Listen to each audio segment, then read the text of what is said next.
There's so many variables. There's government policy. There's climate change. There's consumer behavior affecting the profitability of all these things. One way to elevate them is to get people excited about the technology that these farmers are using. People are going to be using drones. They're going to be using satellite imagery to better predict when and how to harvest their crops. Government at the union level is plowing a whole bunch of money into building these cold storage units. Once you get there, you're increasing shelf life from a product that was normally 3 days. You can go to 7, 10, 12 days.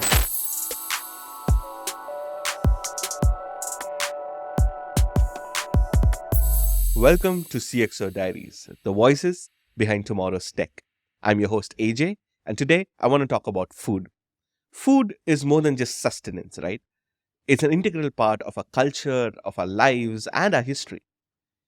With increasing challenges like climate change, increase in population, and evolving diets, how do we innovate to create a sustainable and resilient food ecosystem? And that's what we're going to talk about today with Noah Lev.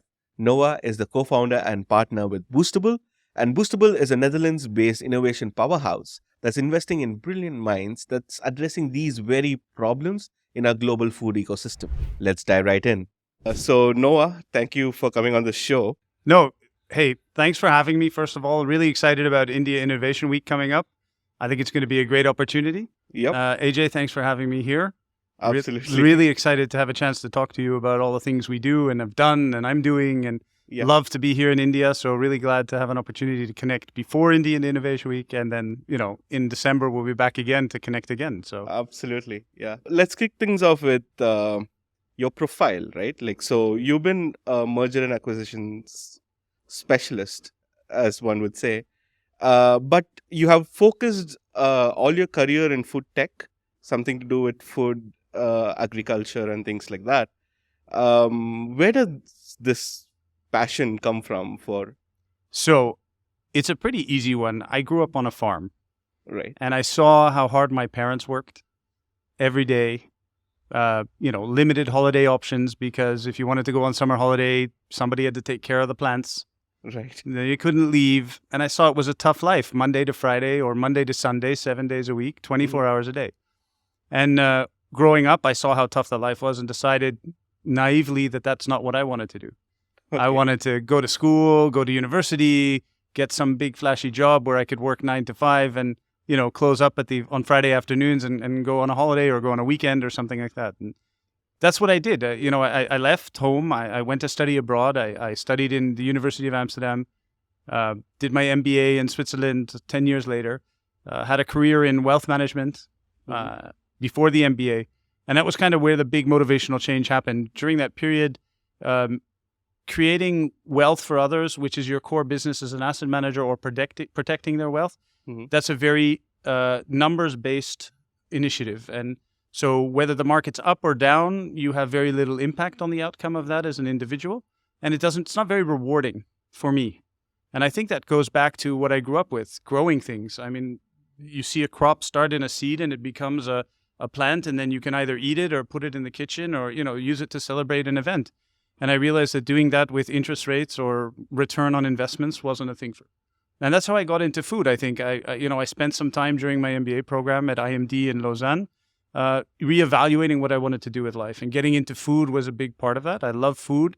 I love what it does. I love what it means. It's more than just a fuel for us as humans, but it's how we connect to people. And you can connect as a Dutch person in Indonesia or as a Indian person in the US. You can connect with people on food, and you don't have to speak the same language or look the same or think the same, but you put some good food on the table and suddenly there's magic happening there. And I wanted to be part of that. So that's how I got into that space a little bit. And from there, got deeper and deeper into food and agriculture. And that's where we are today a little bit. Awesome. Sounds very fascinating. Very exciting. Retracing your steps, right? Absolutely. Returning to your heritage. That's Yeah. in the end, that's what it's about a little bit. So, But throughout your career, you've been working at very different geographies, right? So there is different cultures that you've been part of, you've been working with and living among, right? So when it all ties back to creating a sustainable food tech program, or how does your experience just by living among so many different cultures have enabled that for you? I think that's a great question. It's a great question because it's what we stand for with Boostable. I think if you talk about the most sustainable way to feed people today, it's going to be eating, highly engineered or not engineered, but highly nutritious food, but missing some of that tradition behind it. And having the opportunity to work in Europe and North America and in Southeast Asia and now in India, you realize that, like I had mentioned before, food is magical and it has more than just a calorie count and a vitamin A and a vitamin D. It's what happens at that moment of people at the table sitting down together. And I think that's what the beauty of having seen so many cultures in so many countries is that you realize that it's actually a human condition. It's irrespective of your passport, irrespective of your gender. People love to eat, and they should because it's so magical, right? So, and I think that kind of helps in how we approach this challenge that's ahead of us, right? How are we going to feed 10 billion people by 2050? Excellent. And that's a tough one. You mentioned Boostable, which is where you're from, of course. Can you tell us a little bit about what's the core idea behind Boostable is and what really drives you? So I think Boostable Cubs started out a couple of years ago when one of the partners, Eloi Kourkou, who's based in Paris, and Gopi Kotiswaran, who's based here in Chennai, we came together and we were having this kind of conversation about how do we look towards the future and find a positive way to address the food challenges ahead of us. Right. Now, food as a system is huge. It's almost ununderstandable in the level of complexity. And so within that huge complexity, we had to focus on where could we, A, add the most value as investors, as as employees or as staff and as experts in the field, where could we add the most value? And B, what was going to make the most difference as quickly as possible? And that's kind of where we narrowed it down to, from that whole broad scope of everything, we narrowed it down to 4 verticals that we really focus on. Vertical 1 being what we call controlled environment agriculture. I think the colloquial term for that today is vertical farming. Right. I think the invention of the LED light has allowed us to now grow plants indoors in a completely sealed off environment, which is really exciting because the longer we continue to destroy the planet we're living on, the more we're going to need these controlled environments where you can control heat, temperature, lights, humidity. And so that's where we got really excited about that space. And it's no longer about delivering calories, but about delivering nutritiously high food. And that's what these systems allow for. So that's kind of vertical 1. Vertical 2 is this kind of idea of algae and seaweed, which is a huge genome of a plant on this planet. And, Asia, South Asia, some parts of North America have been looking at this product for millennia. It's been part of their diets. It's been part of their healing. But in Western Europe, for example, it's a newly discovered product. And so what we're looking at is there a function within this massive biodiversity that we can use to leverage how we feed people more sustainably today? So just a quick example of that is, nowadays there's a lot of this message going around of cows produce a lot of methane gas. And that's because what they eat and then the natural processes, part of their digestion, they produce this methane. And so what some exciting guys are doing, or people, I should say, are doing in Australia and also in North America and Europe, is they're looking at adding algae of a specific type to the cow's diet, and that reduces the methane emission. So suddenly, cows are producing less methane. I mean, that's a pretty exciting thing to be looking at. So that's kind of vertical 2. Now, vertical 3 is something what we call alternative ingredients. So we don't limit ourselves to alternative proteins because we think that there's a broader scope here. The application today of an egg in a bakery, they take an egg and they use it for a thickening function, for example, or foaming. Right. And we're using this very inefficient conversion system, a chicken, that you have to feed, you have to water, it has to lay an egg, you have to gather the egg, you have to bring it to the center to process it. And so by trying to find a plant-based alternative to this, we could find a much more efficient way to achieve the same result at the bakery, which is the thickening of the sauce or something, or the cream, and not need a chicken to do it. And so the chicken can have a great life wandering around in nature, and we're not forcing an inefficient conversion in order to feed ourselves. And so that's kind of the alternative ingredient space. Now, the final one, which is the 4th one, is a little bit different than the others. The other 3 are very industry focused. And we've discovered, while engaging with people and with ourselves throughout time, we've realized that the industry could potentially try to force choice on consumers. But consumers, if we really want them to join us in this transition, we need to find a way to stimulate them, engage them, bring them along, change consumer behavior. And so a big part of that is the F&B retail tech.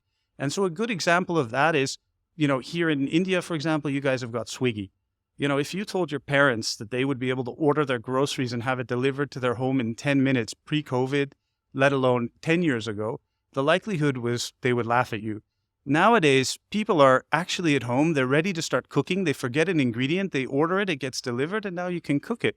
And so instead of turning to a subpar alternative or maybe ordering online or going out to a restaurant, they're able to cook at home. So there's a new way for people to engage with food.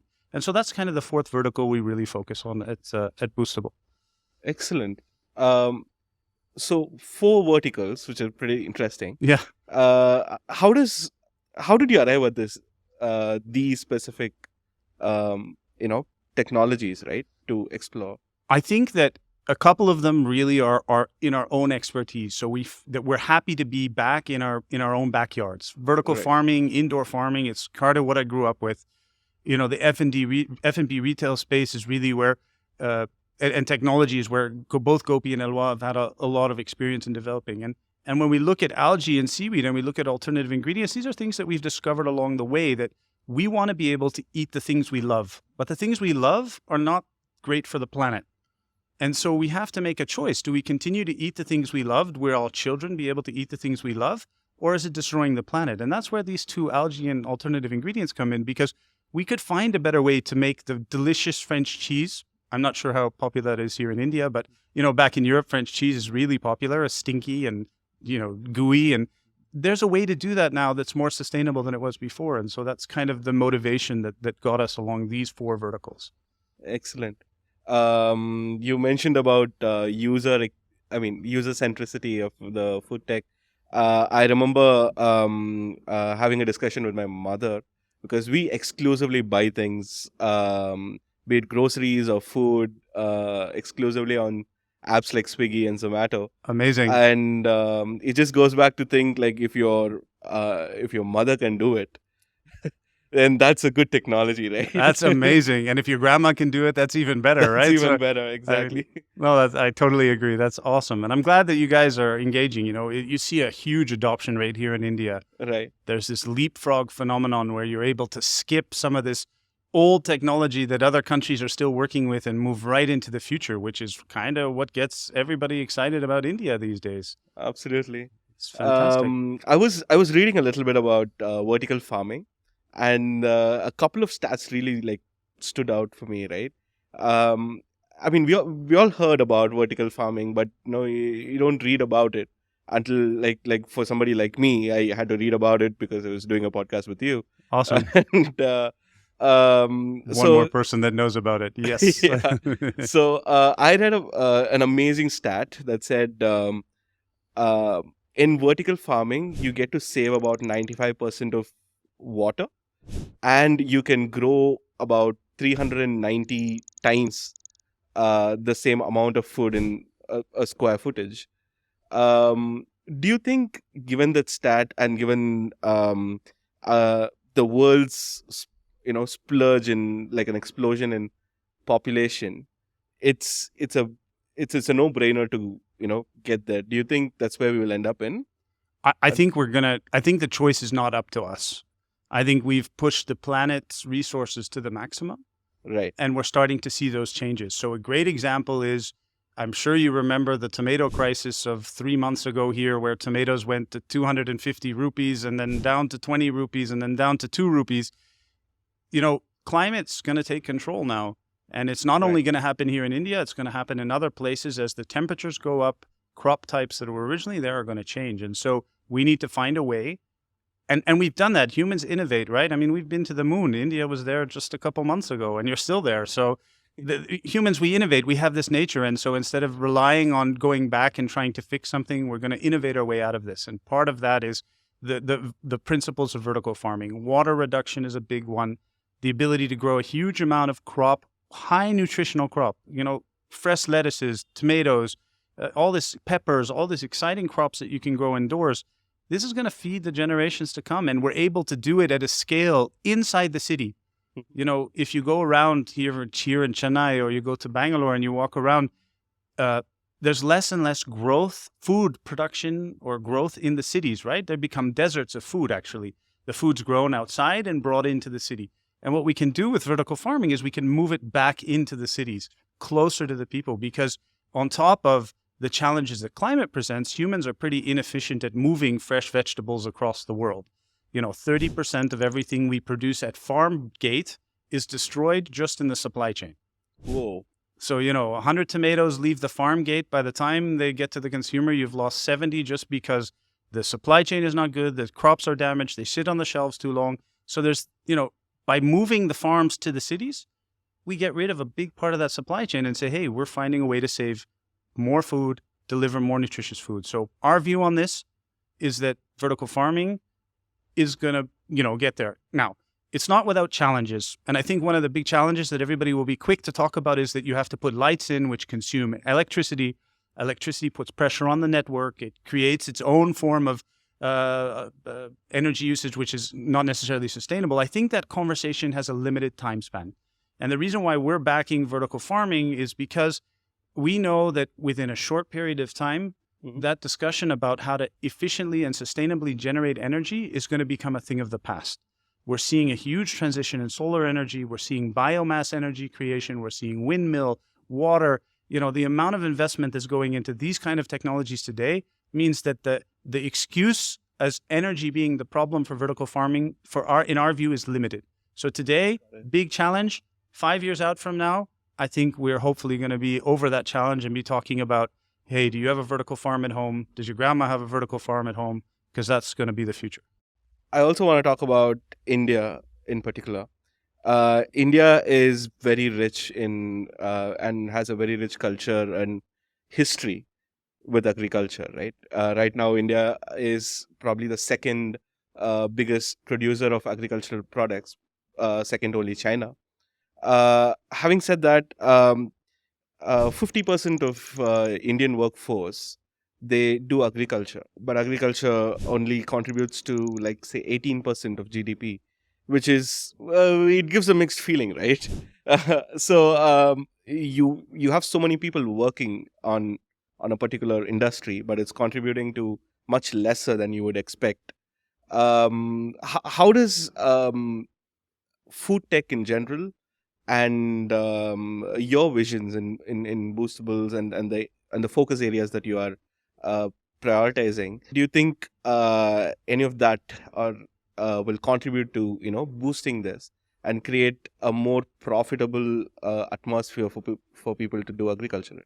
That's a great question. It's a challenging one because there's so many variables going on, and there's government policy at a national level, at a state level, at a local level. There's climate change, which is affecting the profitability of all these activities. There's consumer behavior affecting the profitability of all these things. So what we need to do, I think, as a society is learn to value what farmers are doing.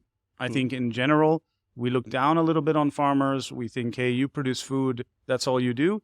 I think we need to elevate them a little bit. That's what we're trying to do with Boostable. One way to elevate them is to get people excited about the technology that these farmers are using. So you're going to see, I think, some changes in precision agriculture where people are going to be using drones. They're going to be using satellite imagery to better predict when and how to harvest their crops. And in order to as the result of that being that they'll have a higher quality product that they can bring to market, and as such demand a higher price for it.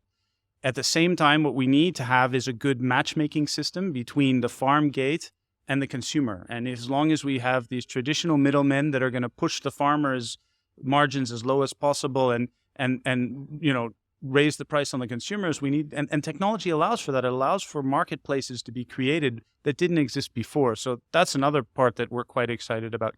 And I think the other one that I have to admit, before coming to India before we got involved in India already now more than a year ago, was that we didn't wrap our head around some of the supply chain challenges here. And now what we're seeing is that there's a demand from the farmers to say, I want my produce to get to market as quick as possible at the highest quality level. And in order to do so, we need cold chain. So government at the union level is plowing a whole bunch of money into building these cold storage units. There's still a gap because the transportation system from farm to cold storage and cold storage to end consumer still needs to be fulfilled. But once you get there, you're increasing shelf life from a product that was normally 3 days, you can go to 7, 10, 12 days. Suddenly, these farmers are going to be able to look beyond the 3-day circle of action radius for them. And they're going to be able to look at markets 7 days away or 9 days away. And suddenly, high-value markets like Bangalore city center or Mumbai are going to be attractive to farmers here in Tamil Nadu or in Kerala. And that becomes a really interesting opportunity for farmers to elevate themselves. Excellent. Sounds very exciting. Very exciting. And India Innovation Week is just around the corner and just a couple of months away. And one of the main focus areas or themes at the India Innovation Week is future of food and technology. What are you looking forward in discussing and engaging with people? I just love coming to India, so that's a great excuse to be here to have some great food and meet some wonderful people. But in addition to that, I'm going to show you something that this is pretty revolutionary. And Okay. what you're looking at here is just I'm going to try and explain it. It's a membrane technology, Okay. invented here in India, in Bangalore. All right. And so what's amazing about this, and caveat here, we as Boostable are engaged with this company. So what's important to see is that what we're doing is this company is doing is it's injecting individual seeds into each one of these slots. Okay. And then it goes vertical. And then the crop grows. And over time, the membrane has the unit has the ability to expand the membrane. And so nowadays in a traditional farm, when you plant a crop in a pot or in the soil, you already have to determine the distance between each crop. So even though the leaf might be 1 centimeter today, and when you harvest it, it might be 15 centimeters, you still have to leave at least 15 centimeters in between. What these guys did, or the team did in Bangalore, which we're so excited about, is they figured out that we can plant today at 1 centimeter distance or 1 millimeter distance. And then as the leaf gets bigger, we expand the surface area. And so this is beneficial for a whole bunch of factors, including energy consumption, including the amount of surface area you need to occupy a space. And so this is something homegrown here in Bangalore. It's a team that, decided to let go of all the history of indoor farming and look at a blank page and draw something from the ground up. And that gets us excited. And, it's here. The potential's here. We'll love to be back at India Innovation Week in December and meet people that are doing great things like this. Absolutely. Noah, thanks for coming on the show. And it was amazing having a conversation with you. And we're looking forward to India Innovation Week too, and looking forward to meeting you in December and engaging much more. Brilliant. Thanks for having me, and I'm glad. Hey, let's reconnect again in December. Let's re-talk after Innovation Week. Let's have a quick conversation, because then I can give you some more as to what we discovered along the way here. Absolutely. Awesome. Thanks a lot. Yeah, when we meet on December, biryani's on me. Oh, yeah, that's my favorite food. How'd you know? Number one favorite food. Thanks. Absolutely.